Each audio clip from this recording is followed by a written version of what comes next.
Bapa kami di surga, terpujilah Engkau Tuhan di atas langit dan bumi. Terpujilah Engkau baik dari sekarang dan sampai selama-lamanya. Kami percaya bahwa Tuhan hadir di tengah-tengah kami. Bahkan saat ini juga Tuhan ada di tempat ini, sebab tidak ada nama lain yang layak untuk kami sembah dan kami puji selain daripada nama-Mu Tuhan.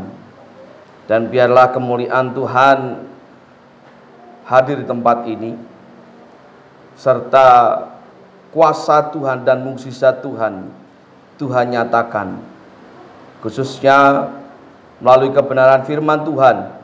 Ya, sebentar kami akan pelajari bersama-sama. Biarlah Tuhan sungguh-sungguh memberikan hikmat dan juga berkat bagi kami semua.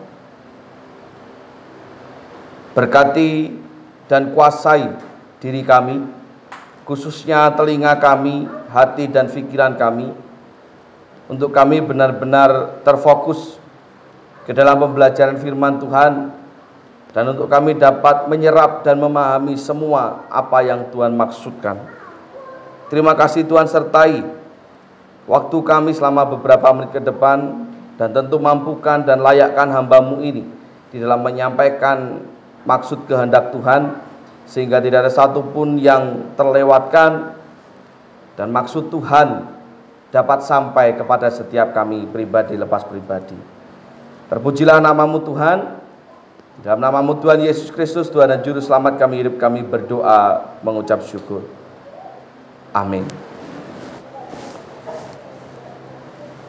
Rasanya lebih mengena, menyentuh ketika kalimat-kalimat tadi ditembangkan, Mbah Kung. Saya ngorak dilanjut ke. Yang tak tunggu tembangnya tadi. Rasanya merinding ketika, walaupun seringkali, bukan terkadang lagi, tapi seringkali saya pun juga gak ngerti artinya, tapi ketika mendengar kalimat Jawa ditembangkan gitu, rasanya merinding gitu. Karena saya yakin pasti ada makna yang sangat mendalam di balik setiap kalimat itu. Makanya ketika Mbak Kung tadi tanya, ada yang tanya, saya sungkan, bahkan izin kalau mau tanya, untuk diwakili Pak Bahtiar. Karena hampir semuanya memang orang ngerti ya buat ini gitu. Kan lucu, saya tanya apa, semuanya saya nggak tahu Pak, kan lucu. Ya, tapi apapun itu nama Tuhan yang dipermuliakan lah ya. Saya berpikir kita masih perlu melanjutkan tentang tema kepedulian ini, karena dari tema yang saya berikan di bulan lalu, saya baru menyampaikan atau membahas itu sebanyak kurang lebih 2 kali. Jadi ada beberapa hal yang masih tetap ingin saya sampaikan berkaitan dengan kepedulian, sampai kurang lebih nanti minggu depan lah, berarti 2 kali lagi, pas 4 minggu atau pas 1 bulan. Karena nanti tanggal 19 ada baptisan, tentu saya akan berbicara berkaitan dengan itu. Kemudian tanggal 26-nya sudah berkaitan dengan Natal. Apa yang ingin saya sampaikan dan apa yang harus kita pelajari pagi ini tentang kepedulian? Percayakah Anda bahwa kepedulian itu akan mendatangkan sukacita? Percaya enggak? Semakin kita peduli kepada orang, dan bahkan kita wujud nyatakan dalam pemberian dan tanda kasih, apapun itu bentuknya kepada orang lain, semakin kita melakukan itu, semakin kita sukacita. Percaya enggak? Percaya enggak? Semakin kita memberi, semakin kita merasa sukacita. Percaya enggak? Karena mengapa ini perlu saya sampaikan? Mengapa perlu saya pertanyakan? Di luar sana banyak pandangan atau banyak persepsi, banyak pengetahuan yang menyatakan sebaliknya, bahwa sebagian besar orang akan lebih senang menerima, akan lebih senang dipedulikan daripada peduli. Saya pun percaya bahwa setiap kita yang ada di tempat ini, di ruangan ini, pasti senang lah dipedulikan. Pasti senang lah dianggap. Pasti senang lah diberi perhatian. Iya enggak? Semuanya akan senang. Tetapi tidak semua orang senang memperhatikan. Tidak semua orang senang mempedulikan. Nyatanya terlepas dari anak-anak ya, itu anak-anak SD ini. Ketika firman Tuhan disampaikan, ketika ada orang yang memuji Tuhan, ketika ibadah sedang berjalan, ono sing dolanan HP, ono sing lagi ngobrol, ono sing di samping ngantuk, ono sing riwari ke belakang, walaupun sebenarnya nggak keblet-keblet amat. Betul nggak? Betul nggak? Tidak banyak orang yang senang ketika memperhatikan, apalagi kalau khotbah lama. Males Pak Yuli sih, khotbah suwi, tapi bersyukur sekarang pandemi. Lah kenapa kok bersyukur? Oh, khotbah dari dulu. Banyak orang yang tidak suka memperhatikan, tetapi sukanya diperhatikan. Dan bagi saya, dan menurut pembelajaran firman Tuhan yang saya pahami, itu keliru. Akan jauh lebih bersukacita ketika orang itu memperhatikan. Akan jauh lebih bersukacita ketika orang itu memperdulikan orang lain. Akan jauh bersukacita dan senang hati ketika orang itu memberi daripada diberi. Apa alasannya? Berdasarkan perintah Tuhan yang tertulis dalam firman Tuhan, dalam kitab Roma pasal yang ke-12 ayatnya yang ke-15. Firman Tuhan berkata, Roma 12 ayat 15, bersukacitalah dengan orang yang bersukacita dan menangislah dengan orang yang Firman Tuhan saja memerintahkan kepada kita untuk bersukacita dengan orang yang bersukacita. Artinya ketika engkau melihat orang lain senang karena perhatianmu, karena pemberianmu, maka sudah seharusnya setiap kita jauh lebih senang. Jangan sebaliknya. Banyak orang yang senangnya melihat orang lain susah, dan susah ketika melihat orang lain senang. Itu salah kaprah. Itu salah total. Karena firman Tuhan menuntut, mewajibkan kita untuk bersukacita ketika melihat orang lain sukacita. Dan salah satu yang membuat orang lain bersukacita adalah ketika kita memperhatikan dan memperdulikan mereka. Memberi mereka tanda kasih berupa apapun itu. Tidak harus berupa materi, tidak harus berupa uang, apapun itu. Disitulah muncul kebahagiaan yang sesungguhnya dari diri kita. Ya, pernah tidak Anda memberi, entah itu pengemis, entah itu pengamen, atau siapapun tetangga? Pasti pernah tak? Dan apa yang Anda rasakan? Jujur dalam hatimu, apa yang Anda rasakan setelah memberi orang lain? Seneng kan? Terlepas itu dinikmati atau tidak, terlepas orang itu bersyukur atau tidak, pasti senang. Ada kepuasan, ada kelegaan. Itu yang saya rasakan ketika kita memberi orang lain. Apalagi kalau pemberian kita itu apa istilah itu? Diterima dengan baik.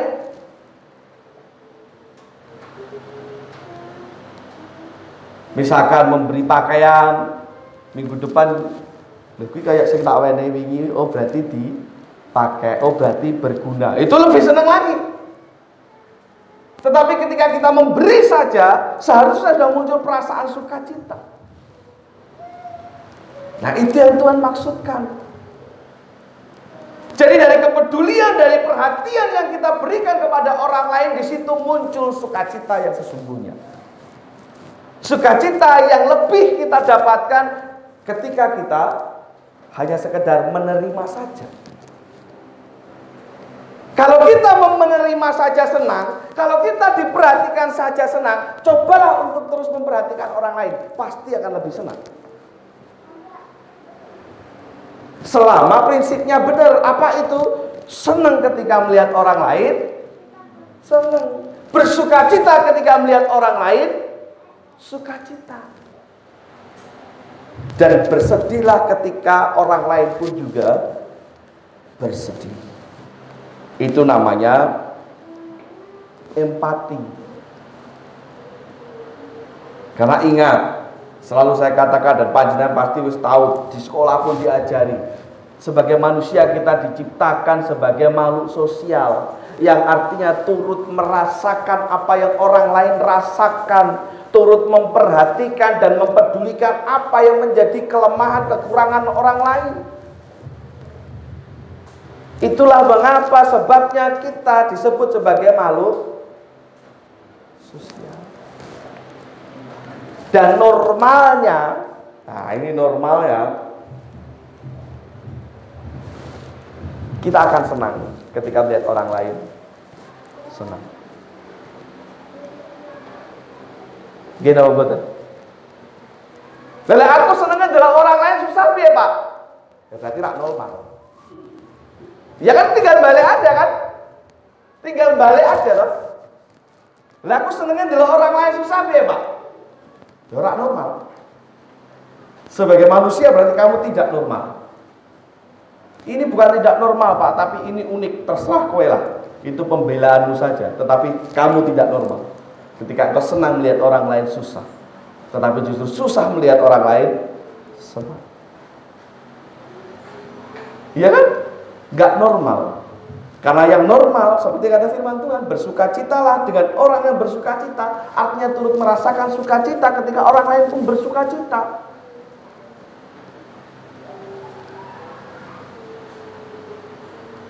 Itu alasan yang pertama. Mengapa sukacita ada? Mengapa kepedulian itu mendatangkan sukacita? Karena normalnya memang begitu. Normalnya kita akan merasakan sukacita ketika orang lain juga sukacita. Dan sukacita yang didapat orang lain itu salah satunya karena kita peduli dengan mereka. Karena kita memperhatikan mereka.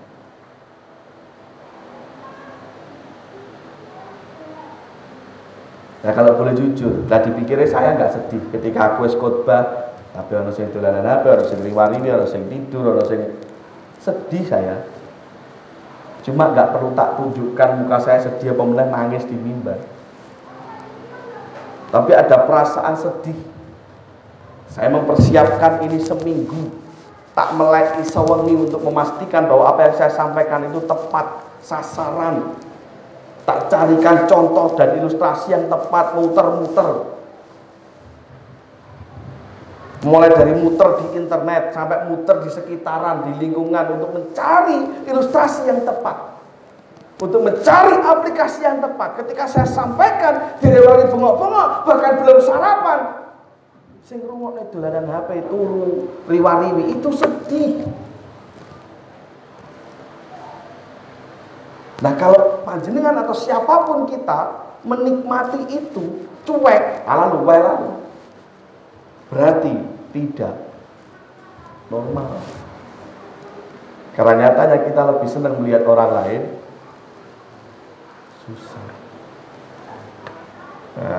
Ya atos ini. Tapi perlu saya sampaikan, karena ini kebenaran. Karena kalau dengan manusia saja kita tidak sanggup memperhatikan dan menghargai, bagaimana dengan Tuhan? Sementara Tuhan itu tidak kelihatan. Manusia yang kelihatan saja kita tidak bisa memperhatikan dengan baik, apalagi suara Tuhan. Yang notabene secara fisik suara Tuhan gak denger. Ada yang pernah dengar? Ayo coba saya tanya. Pernah dengar suara Tuhan ketika seperti Tuhan ngomong karo Musa? Pernah? Kalau di Alkitab kan Musa mendengar suara Tuhan dari langit kan? Pernah ada yang mendengar suara Tuhan dari langit? Ada? Siapa? Jenengan? Apa kata Tuhan? Tengah malam itu ada suara bunyi, ubahlah sikapmu. Perlu dibuktikan. Perlu dibuktikan. Bapak saya pernah tengah malam mendengar suara, Pri, bapakku jenengan itu Supriyono, Pri. Tapi Melayu tuh orangnya.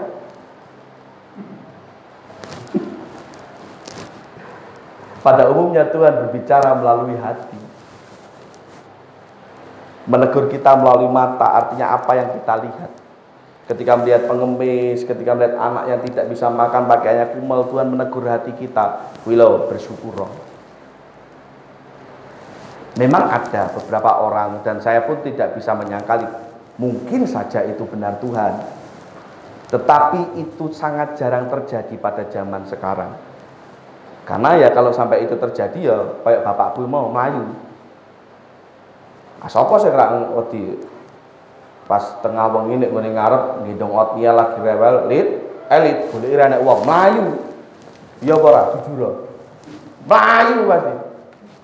Maka itu Tuhan jarang memakai cara itu. Tapi bisa jadi itu Tuhan. Bisa jadi. Jadi bagaimana kita mempedulikan orang lain, memperhatikan orang lain, itu membuat orang lain bersuka cita. Dan ketika itulah sukacita kita melebihi ketika kita diperhatikan, dipedulikan, diberi. Itu lebih dari itu. Kebahagiaan yang kita dapatkan lebih dari perasaan. Ketika kita bisa melihat orang lain suka. Alasan yang kedua, mengapa kepedulian itu mendatangkan sukacita? Mazmur 149. Coba dibuka.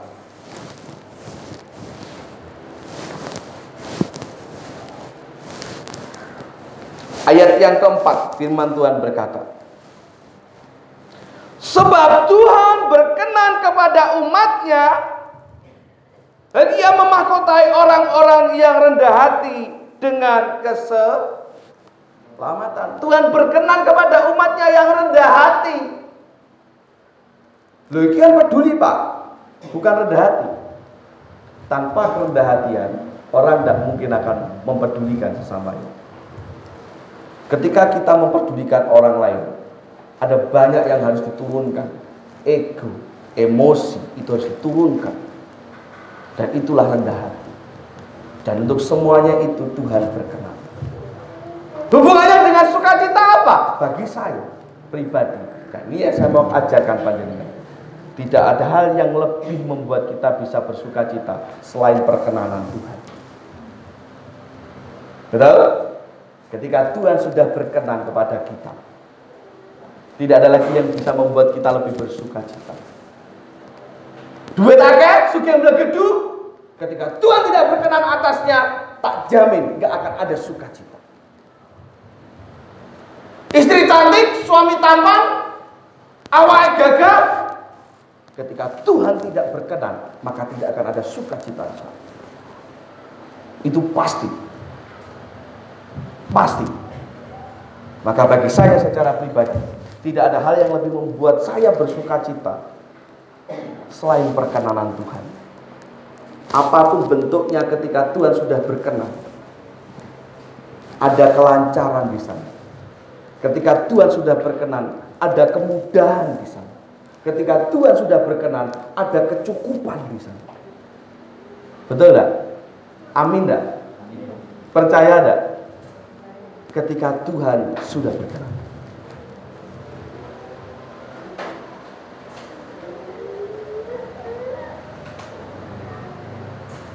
Ada berkat ketika Tuhan sudah berkenan. Mau menikah? Nah, yang mau nikah itu doakan kepada Tuhan, tanyakan kepada Tuhan, Tuhan berkenan enggak karo calon? Kalau Tuhan sudah katakan, oke dah ACC, jangan khawatir. Tapi kalau Tuhan katakan dah, ketoke aja. Tapi aku seneng loh Tuhan, ki ayu loh Tuhan. Tapi aku seneng loh Tuhan, nyatanya orang yang gelem liyane iki loh Tuhan karo aku. Misalkan, oh Yuda dadi rebutan di zaman SMA ya. Mongko SMA nih Yuda STM. Kan malah aneh gitu.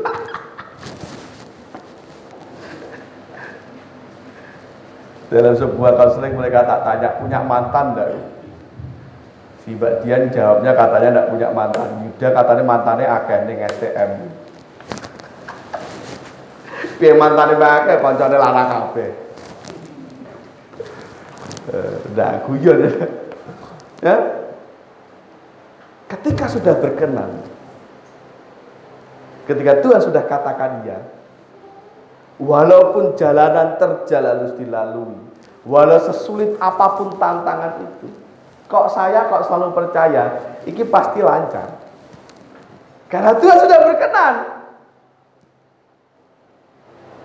Apapun itu, kok saya selalu percaya, ini mesti cukup. Karena Tuhan sudah berkenan. Makanya untuk segala sesuatu, saya selalu meminta izin sama Tuhan. Saya selalu bertanya kepada Tuhan. Saya selalu sampaikan kepada Tuhan. Tuhan, ini kebanggaan ini butuh duit sampai ini loh Tuhan. Ya Natal sederhana toh. Kira-kira piye Tuhan? Dan Tuhan menjawab salah satunya lewat semangat pansus dan panjenengan semua. Tuhan tidak ngomong halo enggak. Mungkin aku juga akan melayu ketika dengar suara itu. Tapi Tuhan jawab melalui apa yang saya lihat dan apa yang saya rasakan. Dodol tom yum, ya Pak Pri pesen selawe bungkus. Nah itu kan salah satu jawaban Tuhan gitu. Bahwa Tuhan berkenan. Maka percayalah lancar nanti Natal. Mau dari segi kebutuhan keuangannya, mau dari segi acaranya, mau dari segi cuacanya, percayalah lancar. Ketika Tuhan sudah berkenan. Tapi ketika Tuhan katakan tidak, caramu salah, jalan yang kamu ambil salah, keputusanmu salah, ora Tuhan, ini tetap iki yang paling benar. Enggak bakal lancar. Kalaupun kita paksakan akan muncul banyak masalah juga. Oke. Ngaji lagi rong poin jam 9. Untungnya aku nyata cuma rong poin. Jadi ada sukacita ketika kita peduli kepada orang lain. Yang pertama, karena kita bisa membuat orang lain sukacita, maka kita pun akan lebih bersukacita. Yang kedua, dengan kepedulian itu Tuhan menjadi berkenan kepada kita. Dengan kita care, dengan kita perhatian kepada orang lain, kepada lingkungan kita, Tuhan berkenan. Tuhan senang. Selayaknya orang tua yang senang ketika melihat anaknya rajin. Selayaknya orang tua yang senang ketika melihat anaknya manut. Maka tanpa minta pun seringkali orang tua berikan sesuatu yang diinginkan atau dibutuhkan oleh anak. Makanya ketika anak-anak saya itu manut tanpa mereka minta, saya selalu bilang, ayo Sifra, apa beli jajan yuk. Pernah enggak bilang gitu? Tanpa kamu minta. Beli jajan yuk, tiba-tiba mampir Alfamart, tiba-tiba mampir tempatnya itu perampatan buka sana. Nah kamu ngantuk, tidak ngomong, enggak dengerin bapak.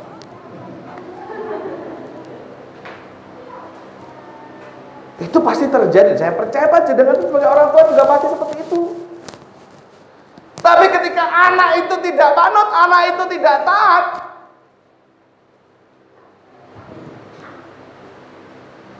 saya selalu bilang sama Afa, makmu kalau nggak aku habisin, kamu nggak dapat HP. Tapi ketika maknya sudah habis, Pak, mak Afa habis, tak kasih HP. Karena manut. Tapi ketika dia nggak manut, sampai nanti malam pun kalau dia nggak makan-makan, ya nggak akan tak kasih HP. Orang tua itu selalu seperti itu. Akan senang ketika melihat anaknya manut. terlebih lagi Tuhan. Ya, ketika kita berkenan di hadapannya, maka percayalah, apapun yang sedang kita jalani, apapun yang sedang kita doakan, diberi kemudahan, kelancaran dan berkat, walaupun harus melewati jalan yang terjal, walaupun harus melewati banyak rintangan. Pak, tapi rasanya kok koyok gini terus ya Pak. Koreksi diri. Siapa tahu ada sesuatu yang tidak berkenan bagi Tuhan. Rasanya kok malah gak selesai-selesai toh Pak. Koreksi diri. Siapa tahu ada yang tidak berkenan bagi Tuhan. Mungkin kita kurang peduli, mungkin kita kurang perhatian kepada orang lain, mungkin kita kurang memberi, atau mungkin kita melakukan kesalahan-kesalahan yang lain yang mengakibatkan Tuhan jadi tidak berkenan. Ya, jadi kesimpulannya, mari terus memiliki kepedulian, mari terus memperhatikan.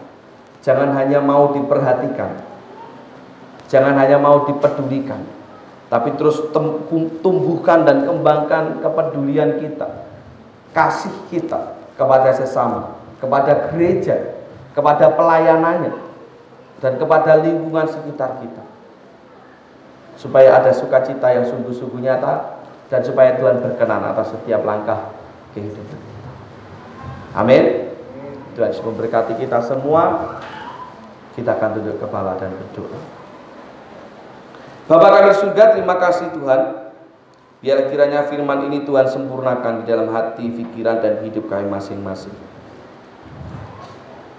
Intinya kami sadar bahwa hidup kami memang Tuhan pakai untuk memperhatikan dan peduli kepada orang lain dan kepada lingkungan di sekitar kami. Dan kami percaya Tuhan tidak akan menutup mata, Tuhan tidak akan menggenggam tangan-Mu untuk kami semua.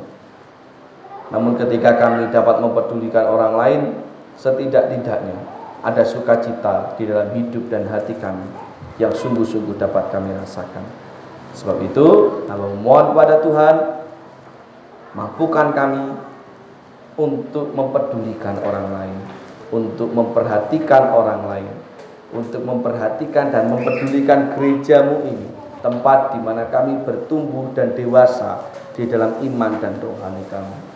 Peduli kepada setiap pelayanan, peduli kepada setiap program-program yang ada, minimal melalui ide gagasan yang kami miliki, demi bertumbuhnya, demi majunya pelayanan Tuhan melalui gereja ini, dan demi dimuliakannya nama Tuhan melalui apa yang dikerjakan oleh jemaat dan gereja-Mu ini. Terima kasih Tuhan. Sekali lagi, mampukan kami karena kami tak sanggup jika tanpa Tuhan yang menguatkan dan memampukan kami. Terpujilah nama-Mu Tuhan. Dalam nama-Mu Tuhan kami Yesus Kristus, Tuhan dan Juru Selamat kami, hidup kami berdoa dan mengucap syukur. Amin.